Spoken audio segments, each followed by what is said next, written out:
Why do you keep overworking yourself? And what has to happen for you to rebalance your life?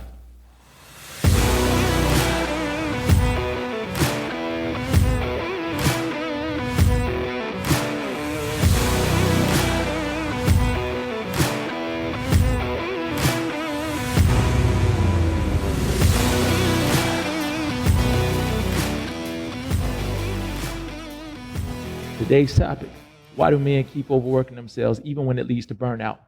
I want to thank everyone for tuning in to another episode of the Breakthrough Boss podcast, the Daily Recharge. I'm your host, Jovie Sumner. And today we're going to be diving right on into the conversation of today is this: why do men overwork themselves? This is something that I have definitely experienced in my life, and it never really feels good. It's one of those things where I think we do it and we don't even realize that we do it. It's just something we've been wired to do. Um, I think sometimes, and I can definitely attest to this, I think men, we are wired to believe we're supposed to be like the fucking Terminator. Like we're supposed to just go, go, go. And go, go, go does not necessarily mean you're going to produce the results and outcomes that you want. Go, go, go can just mean you work yourself into an early grave, as some guys do. It can really lead to a plethora of negative things and outcomes in your life. And a lot of times it's so unconscious for a lot of guys that it's just, again, you're taught to be like an Energizer bunny, like you don't have to rest and recharge. And that's one of the things I tell people all the time. On the weekends, I like to rest, recharge, recenter, and replenish myself. Um, because the thing of it is this: if you live an active life and you're someone who considers yourself an overachiever or you're a high performer, either or, it can be really challenging sometimes to turn the off button off. And I'm realizing that it's really important to get into the habit of monitoring where you're at every single day emotionally, mentally, spiritually, physically, financially, obviously. Because if not, we can get into a habit of staying on the go or always working. That used to be one of my favorite quotes. I'm always doing something, to accomplish what I want. I'm always working. And you just wear yourself out. And it doesn't feel good. As a matter of fact, it may feel good for a little while, but then when you run low on fuel and you're tired, you're emotional, you're mentally fatigued, spiritually fatigued, emotionally fatigued, then you begin to realize the cost of always staying on the go or always working or overworking yourself. And again, my biggest issue with this is that overworking oneself does not necessarily mean you produce results. In many cases, it may mean that your results actually decline because over a period of time, the level of performance is no longer sustainable. And my thing with this is you always want to have a standard that's sustainable. You always want to set a pace that's sustainable. Why? Because if it's not, you'll do like what I used to do and what I've done for so long in my life. You start off great. It's almost like you go to one of those motivational pump ups and you come out and you're going to take over the world. And then life bitch slaps you in the face and you realize like, oh crap, like, oh shit, this is really not sustainable. It worked for a week or two and then it wore out. It wore off. And the thing with that is that you want to set a pace that's sustainable. You want to set yourself up to win. So we're going to look at what is the cost of burnout and what is the outcome we're really after and why we have to stop working until burnout now. Because now that we've looked at why we do this to ourselves, again, conditioning, upbringing, society, oftentimes I think also it's the need to feel like we're the man, It's the need to feel like I got this. I'm unstoppable. I'm fucking Superman. Nothing can stop me. And the reality is, you may be unstoppable, but what if it's you who's stopping you? What if it's you who's getting in your way? And when we're talking about working ourselves to the point of burnout, oftentimes that is the case. It's us. It's not the other. It's not external. It's us. Or if we take on more than we can handle. As my mom often would tell me, don't take on more than you can handle. And I would still want to do it. And so learning this art and this science of balance of work as much as necessary, but to not overwork oneself or ourselves is a new concept and a new ball game for most of us as men. So if we look at what the cost of burnout is, for me, burnout has often cost me money, it's cost me time, it's cost me peace of mind, it has strained relationships. Because if you look at it, when you're burnt out or when you've worked yourself to exhaustion or to the point where you just don't have anything else in the tank, you're no longer able to show up at your best or as your best self. You're no longer able to pour into others. And I realized this over the weekend. I was just exhausted. And both my wife and I, we slept most of the day on Saturday. And then I worked again on Sunday. And then I got off work, I came home, and I wanted to have a good conversation with my family, connect with my family. I didn't even have enough energy mentally or spiritually to FaceTime my mom. I mean, how much energy does that fucking take, right? And so I called her and we talked. And after about 15 minutes, I said, you know what, Mom, I'm really tired. And of course, she was understanding. And then we ended the conversation. We caught up for a bit. But the point that I'm making is that I thought to myself, like, where do I need to rebalance? Where do I need to rebalance and recenter and replenish myself so that I can recover? Because I don't like this pace. I don't like the pace of where I'm feeling like I'm low on fuel, and when I say fuel, obviously, I mean mentally, spiritually, emotionally, so on. I don't like this feeling of not being able to show up for me the way I need to show up for me. And I definitely don't like this feeling of not being able to show up for them, the people who I love and care for, or even the people who I work with, and be my best self. And so for me, the cost is not feeling my best. The cost is not being able to give my best. And the cost is also feeling like I'm lethargic and feeling like I have nothing else to give. And ultimately, that can turn into the case if you don't rebalance, if you don't recover, if you don't replenish, or take some time to do what you need to do to pour into yourself or to be poured into in many cases. And sometimes it could be both. Sometimes you need to set aside time to pour into yourself and also to allow yourself to be poured into as well. Because sometimes as men, society doesn't talk about this, but sometimes as men, we're also givers. We're also caretakers, in the sense of wanting to take care of those who we love and doing for those who we love. And so it's important that we understand that we need to be nourished and we need to be poured into as well, whatever that may be. I just intentionally took my dog out for a walk, and I did that to get some of Mother Nature, to connect with Mother Nature. I watched and listened to a couple of my favorite podcasts, or watch some YouTube videos this morning. One was for my spirit. I'm a big Joel Osteen fan, so I watched some of his YouTube video and just allowed myself to be poured into spiritually, because the cost of burnout really is not worth the short-term gratification that we get for it, or even a lot of times the short-term payout that we may get from it. Because again, it just is not sustainable. Many times when guys set this ridiculously high standard that's not reasonable, or practical. It just doesn't work. And oftentimes the recovery period from when you do burn out and you sabotage, or, you kamikaze, as they used to say in the wars, it's not worth it. It's just not worth it. And so it's better to catch yourself before you get to that point and make the necessary pivots and adjustments so that you don't burn out. If we look at it, we're going to move right along. If we look at it and we take the time to say, well, what is my outcome really?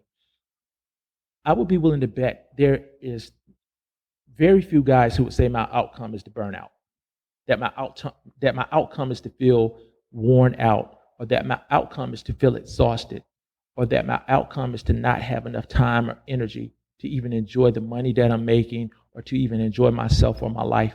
That's not the outcome. So we have to take the time to say, what's the outcome that I'm after? For myself personally, this week, my outcome is to rebalance myself in my personal life and my professional life, and to get them both back into balance before it gets too far off course. And then I start showing up on a daily basis the way that I showed up yesterday, which was Sunday, with my family.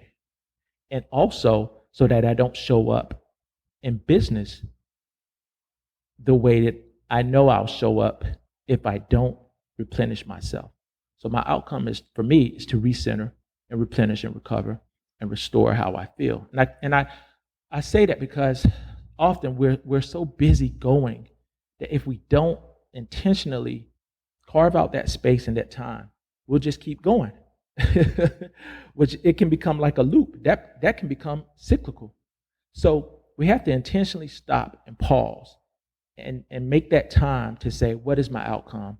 And one of my favorite ways to do that is to say, what do I want? Why do I want it? How can I get it? Which is a methodology that I learned from RPM, which is Tony Robbins' system, which is extremely effective because it clarifies what you're actually after, what your outcome is, why you want it, and what you must do to get it. And the thing that I've learned by using that system, and there are many different systems out there, I have several that I use, that's just probably one of my favorite ones, is that a lot of times in our minds, what we think we have to do, and in actuality, what we have to do is two totally different things.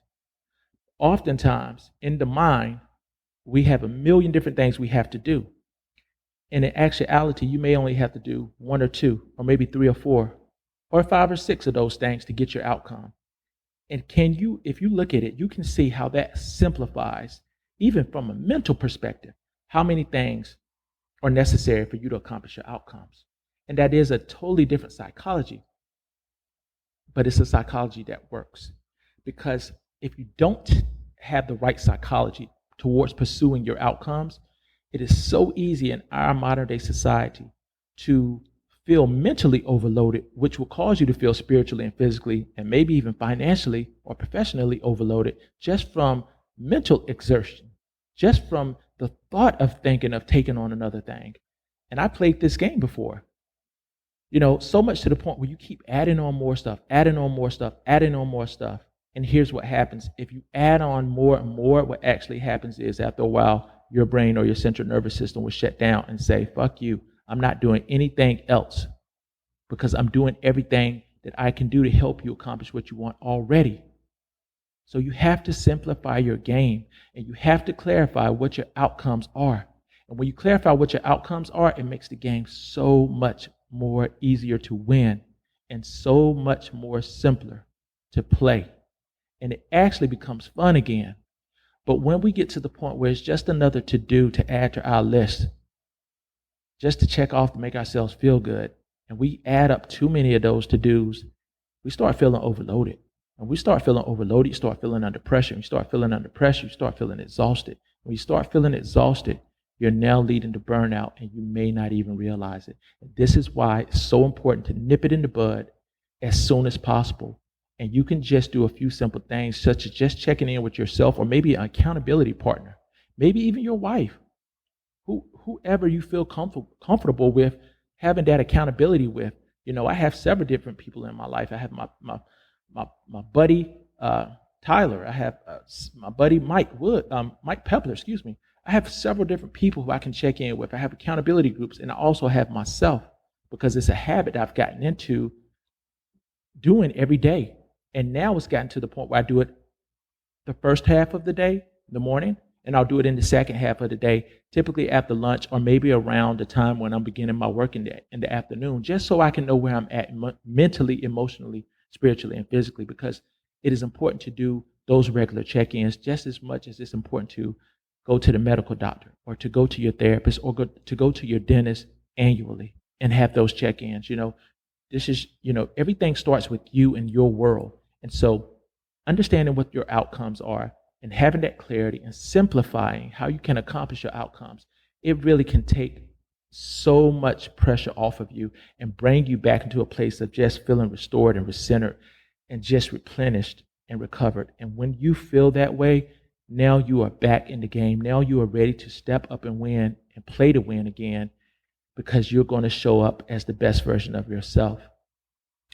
The last thing I want to talk about today is this: why you have got to stop working yourself into burnout now. And for me, my reason why is because, one, it just does not work. It's not worth it. The short-term gratification is not worth it. And two, it is another form of behavior or habit or pattern that can so easily go on and on and on if you don't catch it. I mean, how many guys have we seen that they work all the time and they're making great money and they're still not fucking happy? Because now you're making a lot of money, but you're overworked or you're burnt out, and you're not even able to enjoy it. And really, the outcome, and everyone's outcome is different, but the outcome really should be to live a great quality of life, or the quality of life you desire to have on your terms.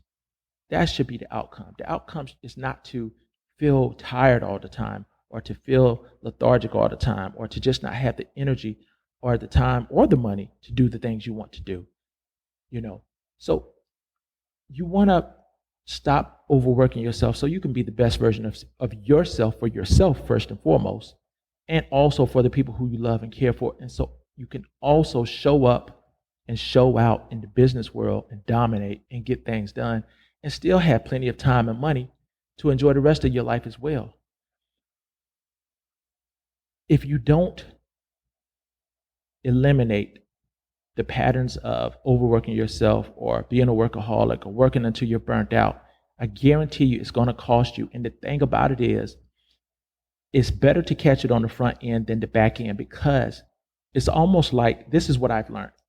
A lot of times when you don't pay the small price up front, you pay a bigger price on the back end. So in my personal opinion, it is better to make the time, check in with yourself or whoever you have as an accountability partner, to see where you're at in the different areas of your life, to see where you're at, to see how you feel mentally, to see how you feel emotionally, to see how you feel and where you are spiritually and physically and financially, by the facts, and to gauge them on a day-to-day basis. Because some days I'm at a 10 or 9, and other days I may be at a 7 or 8. And sometimes you can even begin to identify patterns, that will let you know, but measure it. Use metrics to measure it. And if you look at the metrics over a weekly period or a period of a month or maybe even several months, you may even begin to notice that there are some patterns that you've been unaware of, and you've just been running them unconsciously without even being aware of them. I've always been a high producer on Mondays, and I started to notice I would be a top producer on Mondays, and then Tuesdays and Wednesdays I would feel like, I'd be like out of it, right? Because I'd be recovering because I gave too much on my Mondays, and then I would have to recover on Tuesdays and Wednesdays.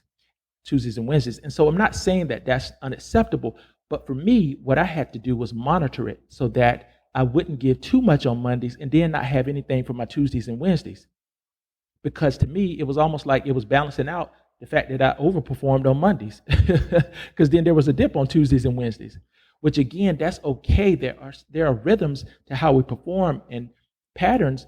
We just don't want to overdo it, and then we have this huge gap where we have to recover because we have no choice, because we're burnt out. And now we gotta, the same time that if we just would have balanced it out or set a pace that was sustainable from the beginning, we're spent sitting on the sidelines playing catch up, because that's just like a neutralizer. That's all we did. We just neutralized the extra effort we gave in the beginning, that super burst.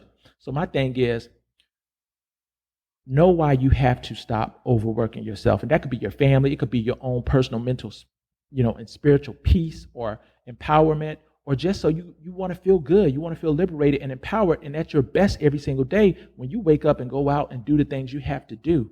Because to me, that's one of the best and the greatest feelings in the world, is filling up and, waking up, feeling alive, and just feeling on fire every single day. And again, that doesn't mean every day is a 10, but just feeling like I got this. I can handle whatever comes my way. To me, bar none, that's one of the greatest feelings in the world. And that's where we want you to be at. And that's where we want you to live, because ultimately, that's where we all want to live. And as men, we have to stop working ourselves until we burn out. We have nothing left in the tank to give. So I pray that you will take this into consideration. Do whatever is necessary to take care of your mental, spiritual, physical, as well as your financial well-being, and get your life in order so that you can show up every day for yourself and the people who you love and care for. That's all I have for you guys today. I want to thank everybody for tuning in to another episode of the Breakthrough Boss podcast, the Daily Recharge. I'm your host, Jovie J. Sumner, reminding you to stay focused, stay disciplined, stay dedicated, and stay hungry, because lions are always hungry for more. Sending you love, light, peace, and prosperity. God bless, guys.